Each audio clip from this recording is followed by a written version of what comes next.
Learning to TIG weld is frustrating, I get it. So if you are learning and frustration has been a problem for you, don't worry, this is the episode for you. Okay, let's head over to the machine here. Typically, with most TIG welding machines that are available these days, the amount of options as far as settings can be very overwhelming for beginners. Especially if you do some looking around for settings and suggestions online. Everybody talks about different settings that they use all the time. Frequency, pulse settings. Don't get me started on all the different options that people use for torch setups. Obviously, the stuff I have in this shop here, I have some pretty sweet machines as well as fancy gear, but the most important things that I recommend when you are welding is just to keep things simple. Look at this here. This is a transformer type machine, and this machine honestly is probably nearly as old as I am.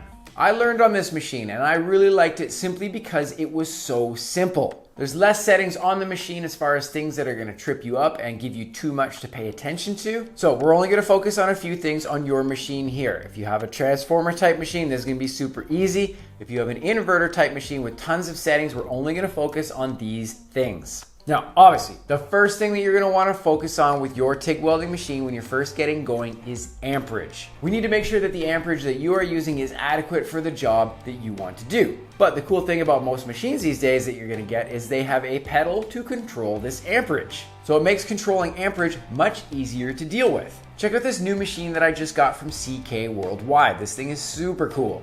The foot pedal it comes with is nuts, and it also changes into whatever you need it to be, all right?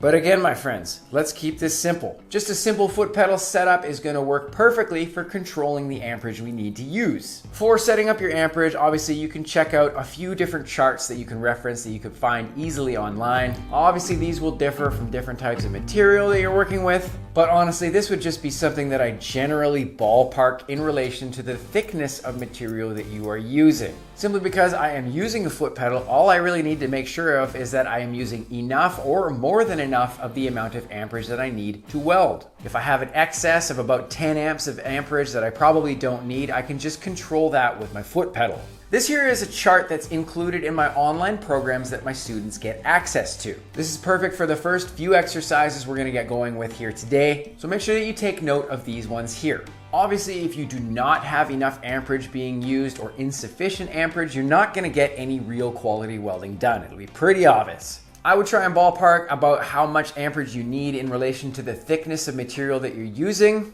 And then I would probably shoot a little bit higher with an extra 10 to 15 amps that I will then control with the foot pedal. You can actually test out the amperage that you have decided on with the free class on my website. This is a great way that you can check and make sure that the settings that you are using are correct. This is a great practice exercise for a beginner to get going and actually start welding some lines. This will show you that the amperage that you have set on your machine is correct and that your gear is all set up properly. Check that out. The link is in the description below. Now, the next setting that I'm going to go over here is the setting of balance. Balance will determine how much of each side of the AC sine wave you are using. As you can see from this diagram here, an AC sine wave will cycle between these two polarities rapidly. The negative side of the sine wave is basically going to affect and create more of a penetrating effect on the weld, whereas the positive side is going to affect the amount of cleaning that occurs with the base material and even the tungsten electrode itself. Now, if you look around online for tips on what to set your balance setting at, you're going to find a million people saying a million different things. It's overwhelming. But I'm about to keep this very simple for you. This is something that is extremely subjective to the material that you are welding, as well as the tungsten setup that you are using in your torch. Here's how you figure this out for yourself. I would typically recommend starting out about 75% negative and approximately 25% positive. 25% cleaning, however your machine displays this, it's all good. Now, as you start to increase the amperage that you are using as you are welding, you want to make sure that the tip of your tungsten is not fluttering or misshapen. If you start to see any distortion with the tip of your tungsten, you are running too much of the positive side of your balance. Turn this down by 5% increments until you start to see improvement. This way you'll be running a little bit more of the negative side and a little bit less of the cleaning side. Now, I talk about this all the time. People are sick of hearing me say it, but I prefer welding with a ball preparation on my tungsten. When you have a tungsten preparation like this, you will find that you will be able to run a little bit more of the positive side or cleaning side of your balance. The ball on the tip of the tungsten prevents the tip from becoming misshapen or distorted. And again, at this point, you can then start to increase the amount of positive or cleaning side of the balance that you are using. And as you start to increase this side, you're gonna notice that your welding starts to get shinier. And the cool thing is this is gonna still help to keep you getting the great accuracy and arc stability that you need. This is really good with thin material. Now pay attention to this, however. If you start to run too much negative side of the balance, you're gonna start to see your welding start to look sandy or grainy. This is essentially now because we are running insufficient amounts of the cleaning side or the positive side of the AC sine wave. So with the setting of balance, keep this very simple for yourself. Start somewhere around the recommendation that I made of about 75% negative, 25% cleaning. And then after deciding what tungsten preparation you want to use, you can start to make increments in either way to see the difference. And again, the settings that you find that might work perfect for one joint are not gonna work as well for a different type of joint. It changes all the time. This is why listening to people as far as advice on a balance setting is pointless. You gotta do your own research for what you're using as far as your gear and your torch and the projects you are working on. Sometimes it might work really well if you flash up and you set your machine at 75% negative and 25% cleaning and everything's running really nice. Good, just leave it. This would only be a setting that I actually make any changes of when I need to see improvements about something, or even maybe working with thin material, something like that. But when you're just getting going with starting to TIG weld, just go with this. The next setting we're gonna go over here is gonna be something that's left out from almost any instructional video you're gonna find on aluminum on YouTube here, maybe except for my channel. And this is gonna be the setting of post flow. Post flow is usually something that's only talked about when working with stainless steel or other reactive metals. Very rarely do you hear people talk about using it when working with aluminum. It's just as important with aluminum, trust me. However, with aluminum, the difference is now instead of shielding the welding area that we are welding on, we need to make sure that we are properly shielding the tungsten electrode. After you finish a pass, this poor little fella is gonna be glowing red hot, which means it can now form oxide if it is exposed to the air that we breathe. I typically set my post flows so that it runs an extra 2 seconds or so after my tungsten finishes glowing red hot.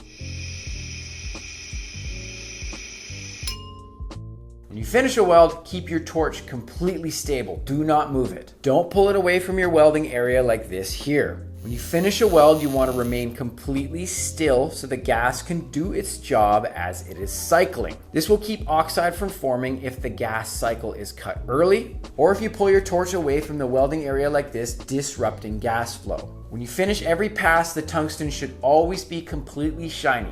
A little bit of color is common sometimes. You should never see any heavy oxide like this here. When you go to start up your next pass, this is gonna happen right here. The oxide is gonna be blown off into the start of your next pass. Gross, this sucks. After you finish your weld, remain completely stationary, let the gas finish cycling, and then inspect your tungsten to make sure it is in good shape. Looking at your tungsten at this stage is going to tell you that the balance setting we talked about earlier is correct, and the post flow is perfect for what you need. Again, it's different for everybody. There are different settings that you can use: pulse, frequency, switching up your torch for different cups, different gas lenses and stuff. But like we talked about when somebody's first getting going with TIG welding, keep it very simple. Settings like frequency adjustment as well as pulse settings on your machine, these are used for very specialized jobs. And honestly, if you were just getting going with TIG welding, I would ignore these settings and turn them off completely or just leave them at basic settings. I never activate my pulse unless I'm using it for something very specific. And as far as frequency, anytime you're watching me do a demo on this channel, it's probably gonna be set at something like 120 hertz. That's about it. Once you have a better, well-rounded understanding of how to control these variables we've talked about so far, experimenting and then playing with these settings later, this is gonna make much more sense to understand the differences of what they do at that point. As far as a torch setup goes, this is honestly all I would recommend working with when you're first getting going right here. Nothing crazy.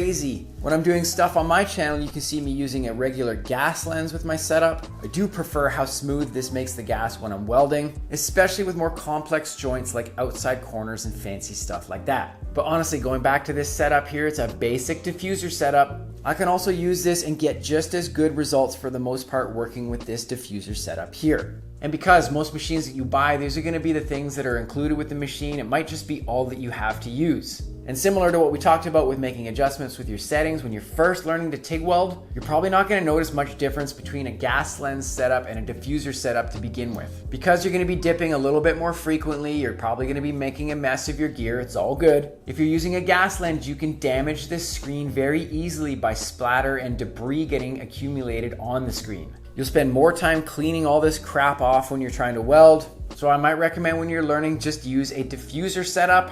I prefer using something like a number 5 or a number 6 cup with it. It's very simple. It's very hard to clog up with splatter, and they're very easy to clean when you dip. And again, when you're first learning, it's gonna work perfect for you. You can see roughly the amount of gas that I would pair with these cups when getting started here. It's a little bit different from cup to cup, but nothing too crazy. And again, like we talked about with the settings, after you get really comfortable with just a basic setup, at that point you could probably switch, try some gas lenses, and see if you notice a difference with the setups.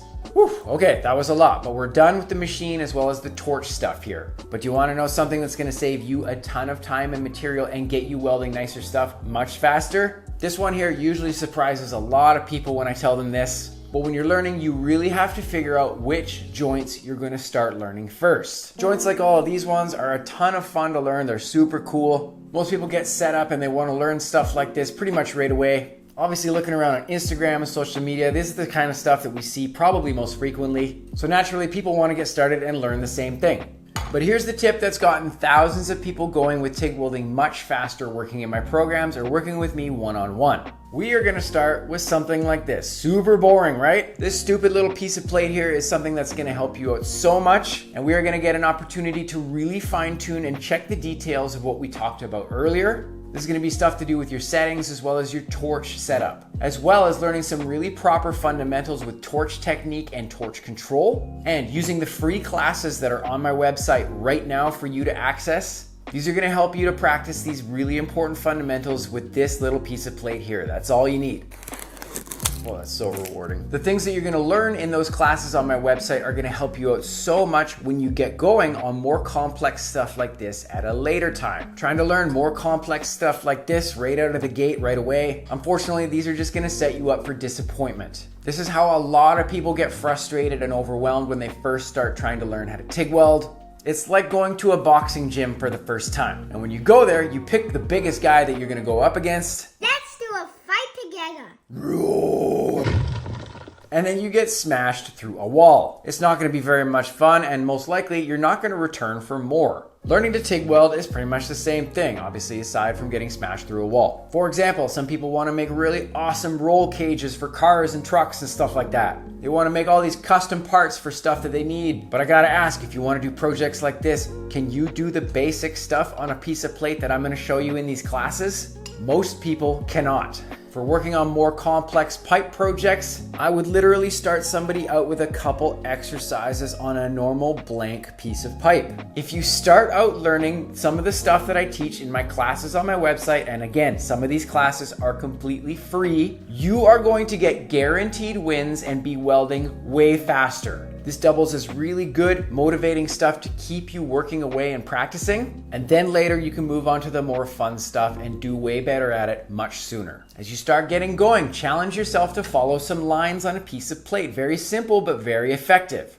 As you are moving along, focus on keeping things as straight and consistent as possible, and then consistent from pass to pass. Try and get them all to look the same. And at this point here, this would be the point that I actually only now start to introduce somebody into an actual joint. The butt joint is the best way that you can put everything that you have learned up to this point to the test. You have to rely on these settings that you've perfected so far, and focusing on something like following along with the lines that I just mentioned a second ago. This is how you take good steps towards working on fun projects like this and doing better at them much sooner. Okay, cool. So we've got some settings figured out, your torch put together correctly. You're going to start with practicing and learning on the simple stuff like this. And this brings us to the next most important thing. Who is going to teach you and who is going to check over your work? When I first started learning how to TIG weld, I just practiced over and over. I didn't really have anybody at all to tell me how I was doing with my work. I didn't know how to break down the work I was doing and understand the results that I was seeing. So I definitely recommend that you find somebody to help you learn. Watching stuff on YouTube is great. You're going to get a great idea of some stuff that you could start with, but you need to learn accountability and how to inspect your own work. Obviously, you can sign up to go to school if you have that opportunity. That's awesome. You can get somebody in a job site to train you. There's apprenticeships, all kinds of stuff like that. But these days, there is another option that people are doing and getting great results, and this is learning online.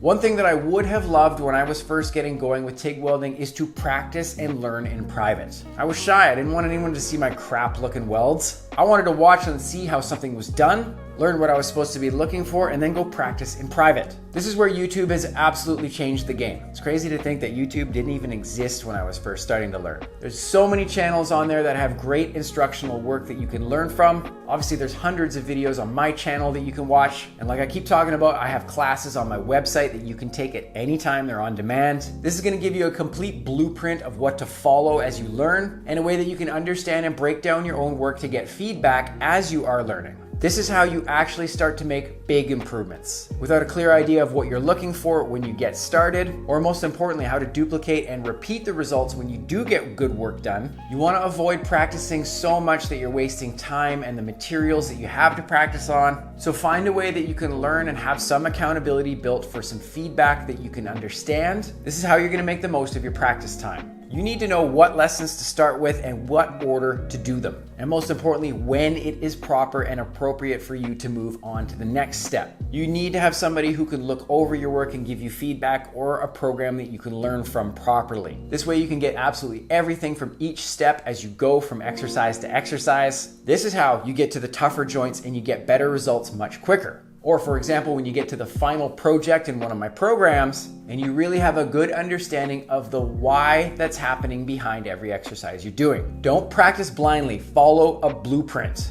It makes learning way more fun. This is the point when you get to make the jump to work on more complex projects like this. This is all stuff that I've made here in this shop. It's all a progression, but the problem is that so many people get lost along the way. Being overwhelmed with your machine and your torch setups, working on joints that you're not ready for yet. These are the main things that get people frustrated and they make them quit. Dust off that old machine that you haven't used in a while, grab some plate and filler material and get welding. Go to my free classes. These will 100% get you on track with learning what to learn first and feeling those wins and that excitement about TIG welding again.